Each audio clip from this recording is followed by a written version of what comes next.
So attached to this particular lesson are some course assets that will help us build our application.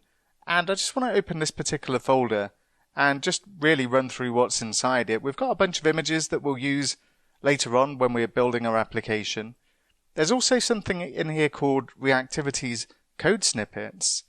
And these are code snippets that we'll use inside VS Code that will save us a bit of typing when we get to a stage in the course where we want to make our pages look good, but the code to write it is quite verbose, and we won't be really learning anything new by manually typing it all out, and it's just a bunch of tedious code. So there are snippets to help us out a bit later on in the course. I've also got a JSON file in here that we're going to use for Postman, which we'll take a look at as we get to it. And I've also got the equivalent snippets.txt file that's the same as the code snippets here, but these are there in case you don't want to use VS Code. You can get the same snippets from this particular text file. Inside the source code folder is the aftercode for every single section on this course. So each individual section has the full code that we've created during that particular section. So at any point, if you get stuck, you'll be able to come and take a look at the code inside here, and this is the same code that's being used in the demo.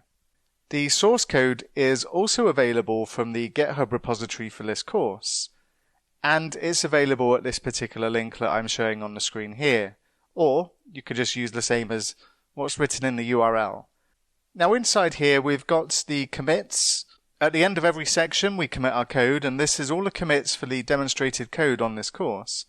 And at any point during this course you can go to the particular point in history of when this code was committed. So if I just click on this, for instance, this will take me to the code as it was at the end of section 11. And we can always download the code at a particular point in time just by clicking on this button and downloading as a zip.